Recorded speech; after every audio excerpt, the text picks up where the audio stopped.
Hello, welcome to Dan Show on the Tube, and today we're going to do the video for our news, rumors, and other stories for Thursday, December 12th, 2024. Let's get to it.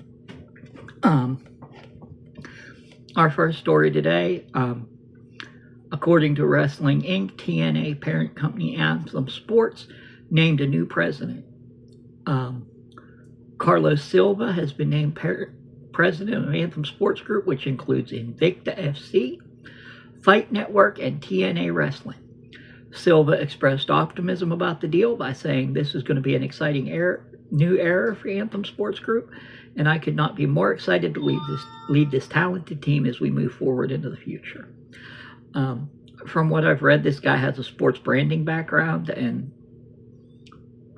is very good with working with other athletes, so this may be a good move for TNA, but I still believe they're a distant third as far as companies in the United States goes. Next up, Charlotte Flair's WWE return could be imminent. Charlotte Flair has been out of action since she tore her ACL, MCL, and meniscus in a match last year against Asuka. According to WrestleVotes, she may return at Saturday night's main event. The 14-time women's champion was expected to be out for 9 months, and with that time frame passed, fans are eagerly awaiting her return. Charlotte is definitely by far one of my favorite female wrestlers in the world. I can't wait for her to come back, and in reality, I'd like to see her take out either Liv Morgan or Nia Jax. More likely Nia Jax. I see her being on SmackDown. That way she can be with her husband, who is Andrade. And I think her coming back could be a big step in the right direction for the company and for her career. Our next report comes from Something to Wrestle. JBL says the APA would have loved to have faced these tag teams. JBL has been guest hosting Something to Wrestle since Bruce Pritchard is taking a leave of absence from WWE and his podcast. And he commented today on several tag teams that he would have liked him and Ron Simmons to have been able to face in their career. The teams he chose were the Usos, the Rock and Roll Express, and the Steiners. As far as the Rock and Roll Express and the Usos went, he felt that their speed and agility would allow them to fight under a power group like the APA, and that the matches would be basically dream matches because you've got such diverse styles, and as everybody knows, styles make matches, and those would have been two good ones. As far as the Steiner brothers go, the APA and the Steiners were never in the same promotion together at the same time, so they never got to face each other. Although their styles, again, that much different than the Rock and Roll Express or the Usos. You're looking at two power teams. I don't think the Steiners could have thrown around the APA like they could a lot of other teams, but I do believe the Steiners were the better team. Our next story comes from the No Name Wrestling podcast. Several wrestlers want to see Evolution return. Layla expressed her desire to see the all-women's PLE to return. She feels like it's time.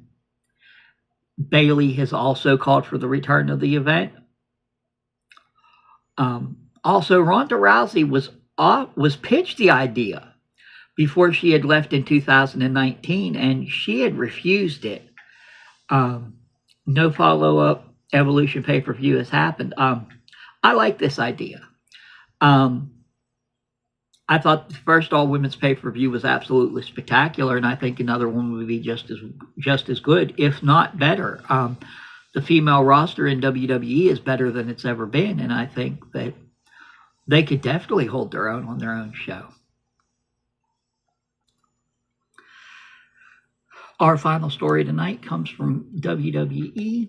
They have booked several legends for Saturday night's main event. They're really rolling out the red carpet and promoting this show.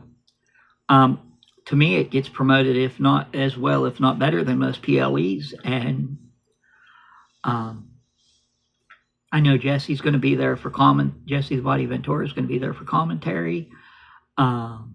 Triple H has hinted the return of the Winged Eagle title belt for one night only, that Cody Rhodes would bring the Winged Eagle to the ring instead of the new traditional WWE title. The event is Saturday, December 14th, and it is scheduled to include several legends from the past.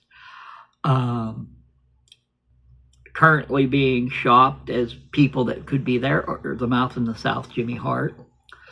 He is Hulk Hogan's professional manager and was a wrestling manager in the WWE through the 80s and the 90s.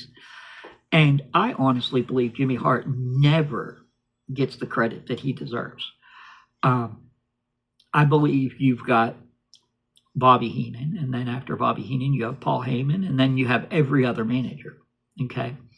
But I honestly believe that next tier is Jim Cornette and Jimmy Hart. I believe that he's underrated as a manager and was one of the all-time greats. The next name being listed is the $1 Million Man, Ted DiBiase. Wrestled in the 80s and 90s, one of the best heels. He made it to the finals of the WrestleMania 4 tournament. He also had very successful feuds with Hulk Hogan and